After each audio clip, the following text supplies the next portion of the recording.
ഞങ്ങളും ക്രൂശിക്കപ്പെട്ട ക്രിസ്തുവിനെ പ്രസംഗിക്കുന്നു. ദൈവത്തിന് സ്തോത്രം. ഉൽപ്പത്തി പുസ്തകം 5-ാം അധ്യായം 21-ാം വാക്യം മുതൽ നമുക്ക് ആദ്യം വായിക്കാം. ഹാനോക്കിന് 65 വയസ്സായപ്പോൾ അവൻ മെഥുശലേഹിനെ ജനിപ്പിച്ചു.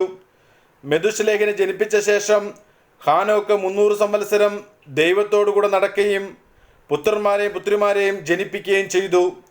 ഹാനോക്കിൻ്റെ ആയുഷ്കാലം ആകെ 365 സംവത്സരമായിരുന്നു. ഹാനോക്ക് ദൈവത്തോടുകൂടെ നടന്നു. ദൈവം അവനെ എടുത്തുകൊണ്ടതിനാൽ കാണാതെയായി. ദൈവത്തിന് സ്തോത്രം. ഹാനോക്ക് എന്ന പഴയ നിയമത്തിലെ ഒരു വിശുദ്ധ കഥാപാത്രത്തെക്കുറിച്ചാണ് നാം ഇപ്പോൾ ചിന്തിക്കാൻ തുടങ്ങുന്നത്. ഹാനോക്ക് ദൈവത്തോടുകൂടെ നടന്നു. ഹാനോക്ക് ദൈവത്തോടുകൂടെ നടന്നു എന്ന് മാത്രമല്ല, ഹാനോക്ക് ദൈവത്തെ പ്രസാദിപ്പിച്ചു. ദൈവം ഹാനോക്കിനെ ഈ ഭൂമിയിൽ നിന്ന് എടുത്തു.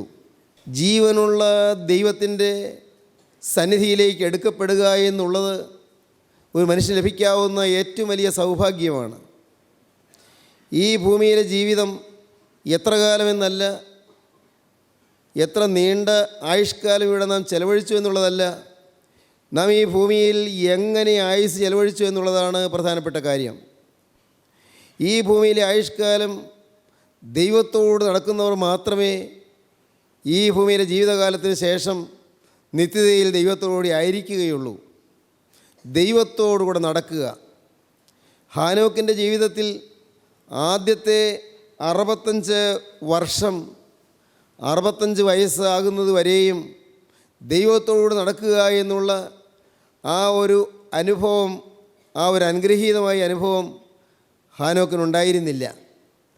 എന്നാൽ 65-ാമത്തെ വയസ്സിൽ ഹാനോക്കിൻ്റെ ജീവിതത്തിൽ ഒരു വലിയ പരിവർത്തനം അനുഭവിച്ചു.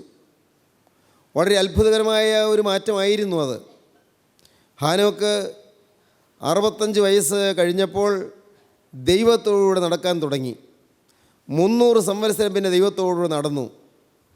ദൈവത്തോടുകൂടെ നടക്കുക വ്യക്തമായ ഒരു വഴിതിരിവാണ് അത്. അതുവരെ നടന്നു വന്ന രീതിയിൽ നിന്ന് മാറി തികച്ചും വ്യത്യസ്തമായ രീതിയിൽ ഒരു പുതിയ നടപ്പ് ഹാനോക്ക് ആരംഭിക്കുകയായിരുന്നു. എത്രയോ ഭാഗ്യകരമായൊരു അനുഭവമാണത്. അതുവരെ ഉണ്ടായിരുന്ന അനുഭവത്തിൽ നിന്ന് വ്യത്യസ്തമായൊരു അനുഭവം. ജീവിതത്തിൽ വളരെ വ്യക്തമായൊരു കാഴ്ചപ്പാടോടുകൂടി ദൈവത്തോട് നടക്കുന്നൊരു അനുഭവം. ദൈവത്തിൻ്റെ സഖിത്വത്തിൽ, ദൈവത്തിൻ്റെ സംസർഗത്തിൽ വളരെ ആനന്ദമനുഭവിച്ചുകൊണ്ട് ഹാനോക്ക് നടക്കുകയായിരുന്നു. നമ്മുടെയും ജീവിതത്തിൽ ദൈവത്തോട് നടക്കുവാനുള്ള ഒരു തീരുമാനം നാം എടുക്കേണ്ടതാണ്. ദൈവത്തോടുകൂടെ, ക്രിസ്തുവിനോടുകൂടെ നടക്കുക. അതൊരു അപ്രായോഗികമായ കാര്യമല്ല, പ്രായോഗികമായ കാര്യമാണ്. അത് സാധിക്കുമോ ഇല്ലയോ എന്ന് നിങ്ങൾ ഭയപ്പെടേണ്ട കാര്യമില്ല. എനിക്ക് എൻ്റെ യേശുവിനോടുകൂടെ നടക്കണം, എൻ്റെ രക്ഷകനായ ക്രിസ്തുവിനോടുകൂടെ എനിക്ക് നടക്കണം, ക്രിസ്തുവിനോട് ചേർന്ന് എനിക്ക് നടക്കണമെന്ന് നമുക്ക് വാസ്തവമായി വാഞ്ചിക്കാം. വാസ്തവമായി നാം ദാഹിക്കുമെങ്കിൽ നമുക്ക് സാധിക്കും. എന്നെപ്പോലുള്ള ഒരാൾക്ക് കിട്ടുകയില്ല, സാധിക്കുകയില്ല എന്ന് നിങ്ങൾ ചിന്തിക്കരുത്. ആർക്കും സാധിക്കാവുന്നതും സാധിക്കേണ്ടതുമായൊരു കാര്യമാണ് ദൈവത്തോട് നടക്കുക എന്നുള്ളത്. ഹാനോക്ക് ദൈവത്തോട് നടന്നു. ഞാൻ ഓർക്കുന്നു, D.L. മൂഡി ദൈവത്തോട് നടക്കാൻ തുടങ്ങിയ ഒരു ദിവസം അദ്ദേഹം പറയുകയാണ്, അന്ന് ഞാൻ എൻ്റെ ജീവിതം ക്രിസ്തുവിന് സമർപ്പിച്ച് കഴിഞ്ഞപ്പോൾ എന്തൊരു അനുഭവമായിരുന്നു എനിക്കുണ്ടായത്, എന്തൊരു സന്തോഷമായിരുന്നു എനിക്കുണ്ടായത്. നേരം വെളുത്തപ്പോൾ ഞാൻ മുൻ ദിവസങ്ങളിൽ സൂര്യനെ കാണുമ്പോഴല്ല, സൂര്യനത്ര ശക്തിയോടുകൂടി എത്ര ഉജ്ജ്വലത്തായിട്ടാണ് പ്രകാശിക്കുന്നത്. ഈ ഭൂമിയിൽ പ്രകൃതിയിൽ കാണുന്ന ഓരോ മരങ്ങളും, ഓരോ ചെടികളും, ചില്ലകളും, ഇലകളും, ഇലത്തലപ്പുകളും എല്ലാം വളരെ മനോഹരമായി എനിക്ക് കാണാൻ കഴിഞ്ഞു. D.L. മൂഡി പറയുകയാണ്, ഈ പ്രകൃതി തന്നെ എന്ത് മനോഹരമാണെന്ന് എനിക്ക് തോന്നിപ്പോയി. ഇത്രയും സുന്ദരമാണല്ലോ ഈ ഭൂമി എന്നെനിക്ക് തോന്നിപ്പോയി. പ്രകൃതി ഇത്ര മനോഹരമാണല്ലോ എന്നെനിക്ക് തോന്നിപ്പോയി. പ്രകൃതിയിലേക്ക് നോക്കി ഞാൻ ആനന്ദം കൊണ്ടു. മൃഗങ്ങളും പക്ഷികളും എല്ലാം എൻ്റെ സഹോദരങ്ങളാണെന്ന് എനിക്ക് തോന്നിപ്പോയി.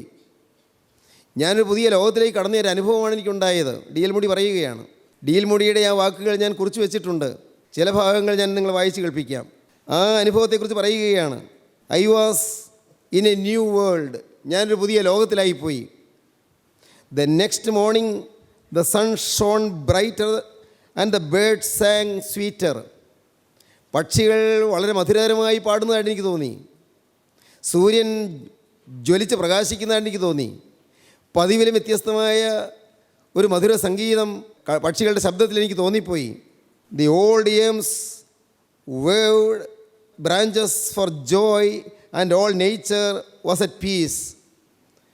മരത്തലപ്പുകളും ഇലകളും ചില്ലകളും എല്ലാം ഇങ്ങനെ ആനന്ദം കൊണ്ട് പുളകം കൊള്ളുന്നതായിട്ട് എനിക്ക് തോന്നിപ്പോയി.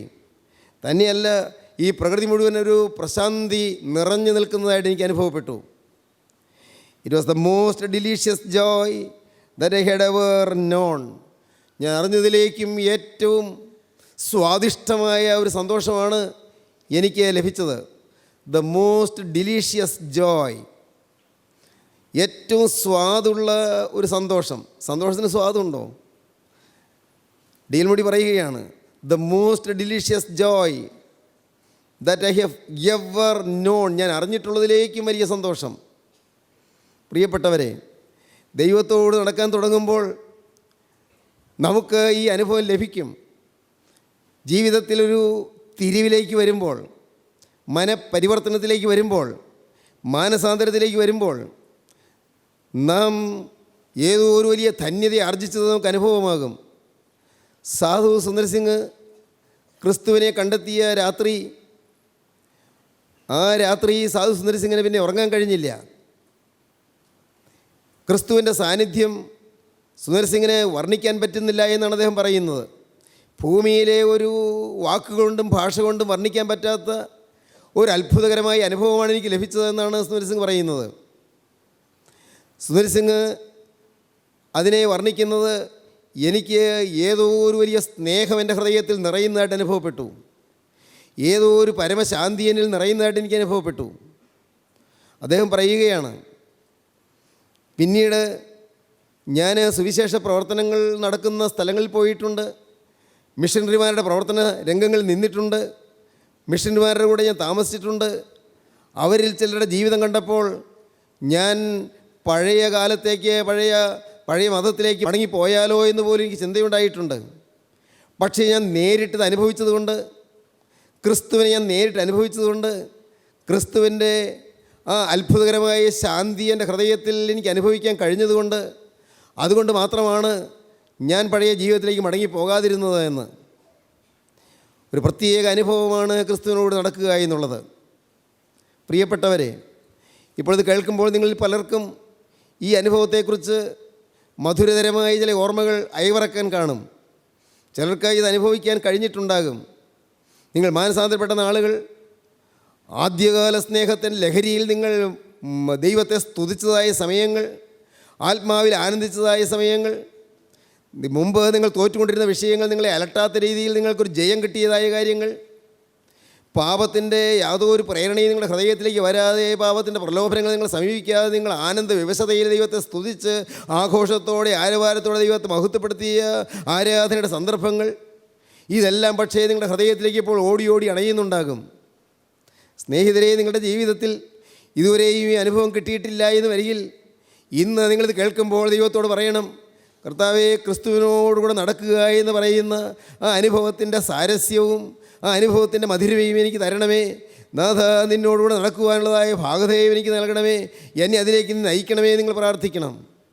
എൻ്റെ കരുണയുള്ള കർത്താവേ, എൻ്റെ ജീവിതത്തിൽ ഇതുവരെയും ഈ മാധുര്യം ഞാൻ അനുഭവിച്ചിട്ടില്ല, ഈ സന്തോഷം ഞാൻ അനുഭവിച്ചിട്ടില്ല. ക്രിസ്തുവിനോടുകൂടെ നടക്കുമ്പോൾ ഉണ്ടാകുന്ന സ്നേഹത്തിൻ്റെ ആനന്ദാതിരേഖ ഞാൻ അനുഭവിച്ചിട്ടില്ല. നാഥ, നീ എനിക്ക് തരണമേ. നിങ്ങൾ പ്രാർത്ഥിക്കൂ. പ്രിയപ്പെട്ടവരെ, ഹാനോക്ക് ദൈവത്തോട് നടന്നു. 65 വയസ്സ് വരെയും ദൈവത്തോട് നടന്നില്ല. എന്നാൽ പിന്നീടുള്ള 300 സംവത്സരം ദൈവത്തോട് നടന്നു. ആ ദൈവത്തോട് നടന്നപ്പോൾ ഹാനോക്കിൻ്റെ ജീവിതത്തിൽ എന്താണ് ഉണ്ടായത് എന്ന് എബ്രായ ലേഖന കർത്താവ് പറയും. എബ്രായ ലേഖനം 11-ാം അധ്യായത്തിൽ നമുക്ക് വായിക്കാം, ഹാനോക്ക് ദൈവത്തോട് നടന്നു എന്ന്.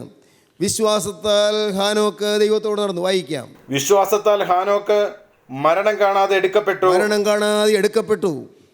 ദൈവം അവനെ എടുത്തുകൊണ്ടതിനാൽ അവനെ കാണാതെയായി, അവൻ അപ്രത്യക്ഷനായി. അവൻ ദൈവത്തെ പ്രസാദിപ്പിച്ചു എന്ന് അവൻ എടുക്കപ്പെട്ടതിന് മുമ്പേ സാക്ഷ്യം പ്രാപിച്ചു. ഈ ഭൂമിയിൽ നിന്ന് എടുക്കപ്പെട്ടതിന് മുൻപേ അവൻ ഒരു സാക്ഷ്യം പ്രാപിച്ചു. എന്താണ് അവന് കിട്ടിയ സാക്ഷ്യം? ഈ ഭൂമിയിൽ നിന്ന് എടുക്കപ്പെട്ടതിന് മുൻപേ അവന് കിട്ടിയ സാക്ഷ്യം, അവൻ ദൈവത്തെ പ്രസാദിപ്പിച്ചു എന്ന്. ദൈവത്തോടുകൂടെ നടക്കുന്നവനാണ് ദൈവത്തെ പ്രസാദിപ്പിക്കുന്നത്. പ്രിയപ്പെട്ടവരെ, നാം ഏതെല്ലാം പുണ്യകർമ്മങ്ങൾ ചെയ്താലും ഏതെല്ലാം മനോഗുണ പ്രവൃത്തികൾ ചെയ്താലും ക്രിസ്തുവിനോടുകൂടി ആയില്ല എങ്കിൽ, ക്രിസ്തുവിൻ്റെ മഹത്വത്തിന് വേണ്ടി ആയില്ല എങ്കിൽ, ക്രിസ്തുവിൻ്റെ തിരുനാമം മഹത്വപ്പെടുത്തുന്നതിന് വേണ്ടി ആയില്ല എങ്കിൽ അതെല്ലാം ദൈവസന്നിധിയിൽ നിഷ്ഫലമായിരിക്കും, ദൈവസന്നിധിയിൽ വിലയില്ലാത്തതായിരിക്കും. എന്നാൽ ദൈവത്തോട് നടക്കുന്ന ദൈവവൈതൽ, ക്രിസ്തുവിനോട് നടക്കുന്ന ദൈവദാസൻ അല്ലെങ്കിൽ ദൈവദാസി ജീവിതത്തിൽ ദൈവത്തെ പ്രസാദിപ്പിക്കും.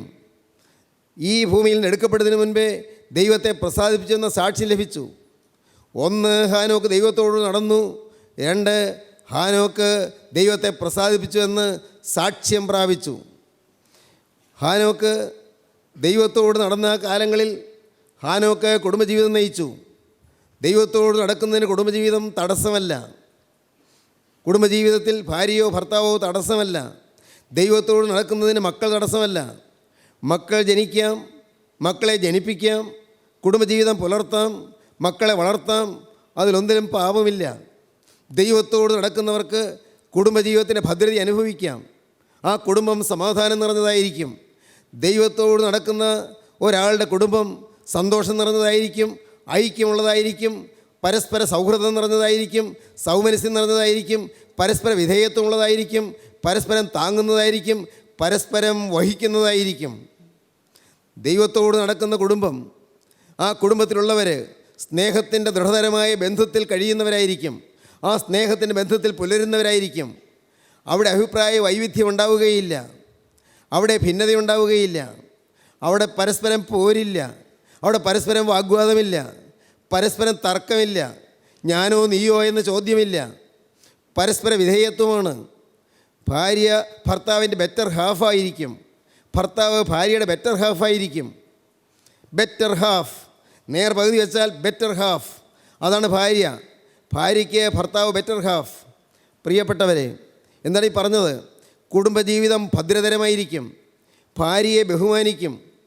നിങ്ങൾക്കറിയാമല്ലോ, തിരുവചനം പറയുന്നു, ഭർത്താവ് ഭാര്യയെ സ്നേഹിക്കണം, ഭർത്താവ് ഭാര്യയെ കരുതണം, ഭർത്താവ് ഭാര്യയെ ബഹുമാനിക്കണം. പലപ്പോഴും അതെല്ലാം നാം മറന്നുപോയിട്ടുള്ള കാര്യങ്ങളാണ്. ഭാര്യയെ ബഹുമാനിക്കാറുണ്ടോ? ഭാര്യയുടെ മാതാപിതാക്കളെ ബഹുമാനിക്കാറുണ്ടോ?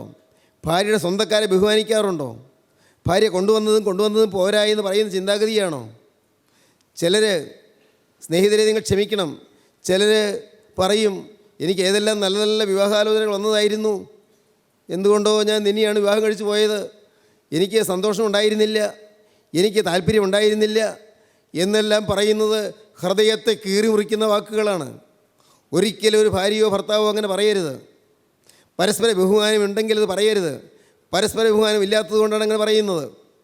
എനിക്ക് എത്രയോ നല്ല വിവാഹാലോചനകൾ വന്നതാണ്, ഞാൻ വിവാഹം കഴിക്കേണ്ടി വന്നു പോയത് കൊണ്ട് തന്നെ വിവാഹം കഴിച്ചതാണ്, എനിക്ക് പറ്റിയ ഒരബദ്ധമാണത് എന്ന് ഒരു കാലത്തും ചിന്തിച്ചു പോകരുത്.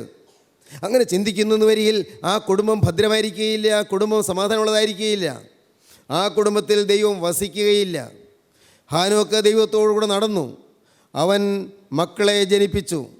നാം വായിക്കുന്നത് എങ്ങനെയാണ്? ഉൽപ്പത്തി പുസ്തകം 5-ാം അധ്യായത്തിൽ ഹാനോക്കിന് 65 വയസ്സായപ്പോൾ അവൻ മെഥൂസലഹിനെ ജനിപ്പിച്ചു. മെഥൂസലഹിനെ ജനിപ്പിച്ച ശേഷം ഹാനോക്ക് 300 സംവത്സരം ദൈവത്തോട് നടക്കുകയും പുത്രന്മാരെയും ജനിപ്പിക്കുകയും ചെയ്തു. ദൈവത്തിന് സ്തോത്രം. 1 ഹാനോക്ക് ദൈവത്തോട് നടന്നു, 2 ഹാനോക്ക് ദൈവത്തെ പ്രസാദിപ്പിച്ചു, 3 ഹാനോക്ക് ഒരു കുടുംബ ജീവിതം സമാധാനപരമായി നയിച്ചു. 4-മത്തെ കാര്യം, ഹാനോക്ക് ദൈവസന്നിധിയിലേക്ക് എടുക്കപ്പെട്ടു, ദൈവസന്നിധിയിലേക്ക് ചേർക്കപ്പെട്ടു. ഈ ഭൂമിയിൽ നിന്ന് മരണം കാണാതെ എടുക്കപ്പെട്ടു. ദൈവത്തോട് നടന്ന ദൈവവൈതൽ ദൈവസന്നിധിയിലേക്ക് ചേർക്കപ്പെട്ടു. നാം എല്ലാം ഒരു ദിവസം നിത്യത്തെ അഭിമുഖീകരിക്കണം.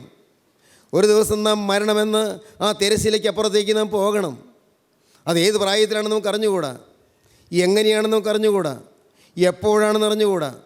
നാം ആരും ആഗ്രഹിക്കാത്തൊരു സമയത്ത്, നാം ആരും പ്രതീക്ഷിക്കാത്ത സമയത്ത് ഈ ഭൂമിയിൽ നിന്ന് നാം മാറിപ്പോകുമെന്നുള്ളത് ഒരു പരമസത്യമാണ്. അതിനാർക്കും സംശയമുള്ള കാര്യമല്ല. എന്നാൽ പ്രിയപ്പെട്ടവരെ, കടന്നു പോകുന്നത് എവിടെയെന്നുള്ളത് മാത്രം ഉറപ്പില്ല. എങ്ങോട്ടാണ് കടന്നു പോകുന്നത്? ഞാൻ ഈ ഭൂമിയിൽ നിന്ന് മാറ്റപ്പെടുമ്പോൾ എവിടെയാണ് ഞാൻ ചെല്ലുന്നത്? ആ ഉറപ്പ് ഇവിടെ വെച്ച് നാം പ്രാപിക്കണം. ദൈവത്തിന് സ്തോത്രം.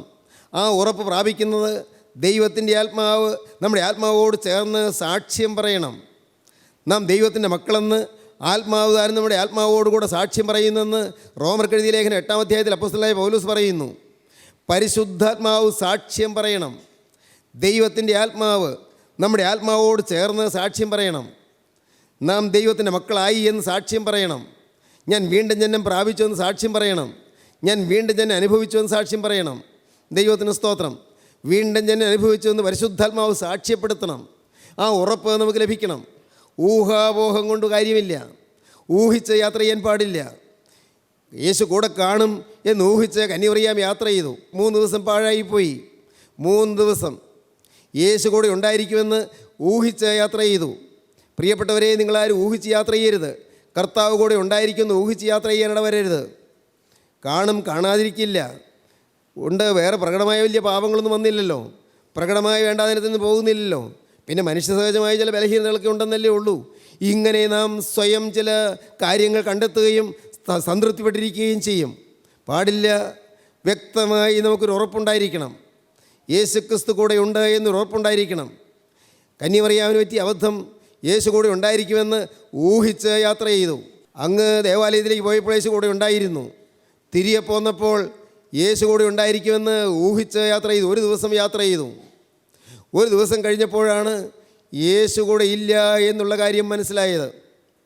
2-ാമത്തെ ദിവസം ചാർച്ചക്കാരുടെയും അവിടെ യാത്രക്കാരുടെ ഇടയിൽ യേശുവിനെ തെരഞ്ഞു. പിന്നെ അന്വേഷിക്കുന്ന 1 ദിവസം, ആ ദിവസവും ലാപ്സായിപ്പോയി.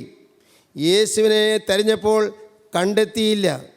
യേശുവിനെ കണ്ടുകിട്ടിയില്ല. ഉണ്ടായിരിക്കുമെന്ന് പ്രതീക്ഷിച്ചെടുത്തൊന്നും യേശുവിനെ കിട്ടിയില്ല. പിന്നത്തെ 3-ാമത്തെ ദിവസം പിറയിലേക്ക് നടക്കുകയാണ്. എവിടെ നഷ്ടപ്പെട്ടുവോ അവിടം വരെയും തിരികെ പോവുകയാണ്. നഷ്ടപ്പെട്ടിടം വരെയും തിരികെ പോവുകയാണ്. യേശു എവിടെ, അവിടം വരെയും തിരികെ എത്തി. 3-ാമത്തെ ദിവസം. അങ്ങനെ 3 ദിവസം കന്യമറിയാവിൻ്റെ ജീവിതത്തിൽ പാഴായിപ്പോയി, നഷ്ടമായിപ്പോയി. സ്നേഹിതരെ, നിങ്ങളോട് ചോദിക്കട്ടെ, നിങ്ങളുടെ ജീവിതത്തിൽ എത്ര വർഷങ്ങൾ പാഴായിപ്പോയി? ഇത്രയും വർഷങ്ങൾ നിങ്ങൾ ഭക്ഷണം കഴിച്ചു, നിങ്ങൾ വിദ്യാഭ്യാസം നേടി, നിങ്ങൾ ഈ ലോകത്ത് ജോലി നേടി, നിങ്ങൾ വരുമാനം നേടി, നിങ്ങൾ ഭവനം നിർമ്മിച്ചു, നിങ്ങൾ വിവാഹം കഴിച്ചു, നിങ്ങൾക്ക് മക്കളുണ്ടായി, നിങ്ങൾക്ക് നല്ല വീട് പണിയാൻ കഴിഞ്ഞു, പല പല കാര്യങ്ങൾ നിങ്ങൾ നേടി. പക്ഷേ യേശു കൂടെയുണ്ട് എന്നുള്ള ഉറപ്പ് നിങ്ങൾക്ക് പ്രാപിക്കാൻ കഴിഞ്ഞുവോ? യേശു കൂടെയുണ്ട് എന്നുള്ള ഉറപ്പ്, എൻ്റെ ദൈവത്തിന് സ്തോത്രം. അതില്ലാതെ പ്രിയപ്പെട്ടവരെ, അടുത്ത സ്റ്റെപ്പ് നിങ്ങൾ വയ്ക്കരുത്. യേശു എൻ്റെ കൂടെ വന്നു എന്നുള്ള ഉറപ്പ്. ദൈവത്തിന് സ്തോത്രം. അതിനെന്താണ് ചെയ്യേണ്ടത്? ആമോസിൻ്റെ പുസ്തകത്തിൽ നാം കാണുന്നു. 3-ാം അധ്യായത്തിന് 3-ാം വാക്യം നമുക്ക് വായിക്കാം. 2 പേർ തമ്മിൽ ഒത്തിട്ടല്ലാതെ ഒരുമിച്ച് നടക്കുമോ? 2 പേർ തമ്മിൽ ഒത്തിട്ടല്ലാതെ ഒരുമിച്ച് നടക്കുമോ? 2 പേർ തമ്മിൽ ഒത്തിട്ടല്ലാതെ ഒരുമിച്ച് നടക്കുമോ? നാം ദൈവത്തോട് നടക്കണമെങ്കിൽ ദൈവവുമായി നിരപ്പ് പ്രാപിക്കണം. ദൈവവുമായി നിരപ്പ് പ്രാപിക്കണം. എന്നാൽ അതിന് തടസ്സമായി ഇന്ന് നമുക്ക് എന്താണ് ഉള്ളത്? അത് യിരെമ്യാ പ്രവാചകൻ പറയും 22-ാം അധ്യായം 21-ാം വാക്യത്തിൽ, ദൈവത്തോടു കൂടെ നടക്കുവാൻ തക്കവണ്ണം ദൈവം നമ്മോട് സംസാരിക്കുന്നുണ്ട്. പക്ഷേ നാം ദൈവത്തോട് നിരപ്പ് പ്രാപിക്കുന്നില്ല. ദൈവത്തോട് നിരപ്പ് പ്രാപിക്കുന്നില്ല. യിരെമ്യാ പ്രവാചകന്റെ പുസ്തകം 22-ാം അധ്യായം 21-ാം വാക്യം വായിക്കാം. നിന്റെ ശുഭകാലത്ത് ഞാൻ നിന്നോട് സംസാരിച്ചു. നിന്റെ ശുഭകാലത്ത് ഞാൻ നിന്നോട് സംസാരിച്ചു. നീയോ ഞാൻ കേൾക്കയില്ല എന്ന് പറഞ്ഞു. നീയോ ഞാൻ കേൾക്കയില്ല എന്ന് പറഞ്ഞു. ദൈവം വചനം തരുന്നുണ്ട്, ദൈവം സംസാരിക്കുന്നുണ്ട്. പക്ഷേ നീ മറുതലിക്കുകയാണ്. നീ വചനം കൈക്കൊള്ളുന്നില്ല. ഇസ്രായേലേ, നീ കേൾക്ക. ദൈവജനമേ, നീ കേൾക്ക. നിൻ്റെ ശുഭകാലത്ത് ഞാൻ നിന്നോട് സംസാരിച്ചു, പക്ഷേ ഞാൻ കേൾക്കയില്ല എന്ന് നീ പറഞ്ഞു, അനുസരിക്കുകയില്ല എന്ന് പറഞ്ഞു. നിൻ്റെ ശുഭകാലത്ത് ഞാൻ നിന്നോട് സംസാരിച്ചു, നീയോ ഞാൻ കേൾക്കയില്ല എന്ന് പറഞ്ഞു. എൻ്റെ വാക്ക് അനുസരിക്കാതിരിക്കുന്നത് ബാല്യം മുതൽ നിനക്കുള്ള ശീലം. ബാല്യം മുതൽ നിനക്കുള്ള ശീലം എൻ്റെ വാക്ക് അനുസരിക്കാതിരിക്കുന്നതാണ്.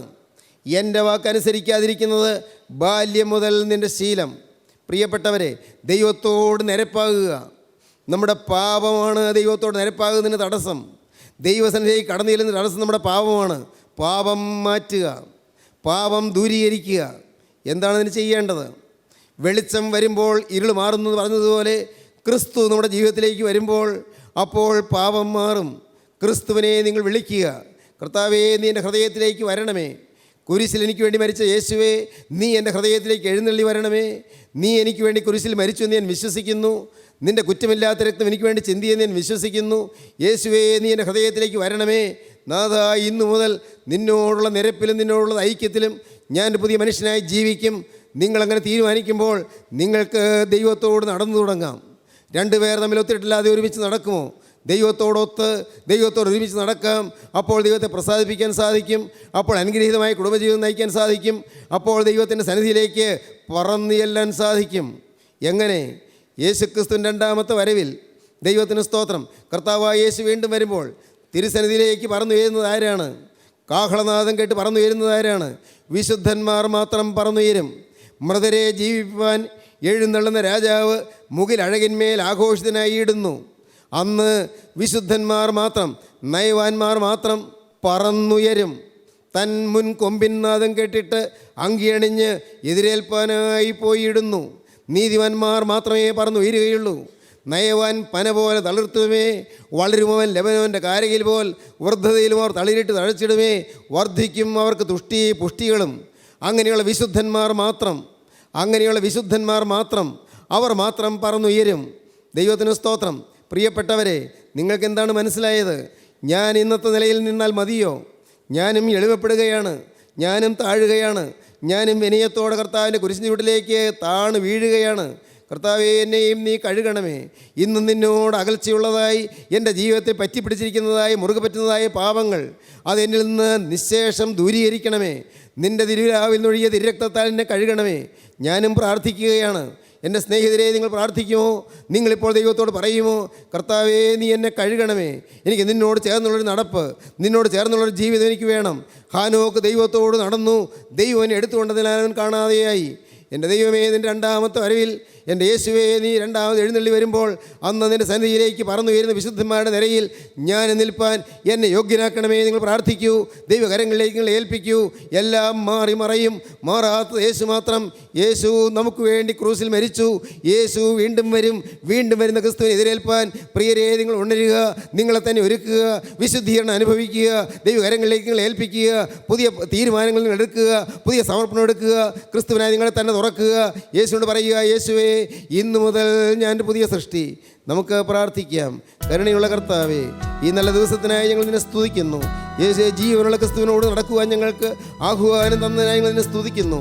ഞങ്ങളുടെ പാപങ്ങളോട് യാത്ര പറയുവാൻ നിൻ്റെ ആത്മാവ് ഞങ്ങളെ പ്രേരിപ്പിച്ചതിനായി ഞങ്ങൾ നിന്നെ സ്തുതിക്കുന്നു. എല്ലാവരെയും തൊടണമേ, എല്ലാവരെയും അനുഗ്രഹിക്കണമേ. ദൈവത്തോട് നടക്കുന്ന മഹാഭാഗ്യം എല്ലാവർക്കും നൽകണമേ, അനുഗ്രഹിക്കണമേ. യേശുവിൻ നാമത്തിൽ തന്നെ, ആമീൻ.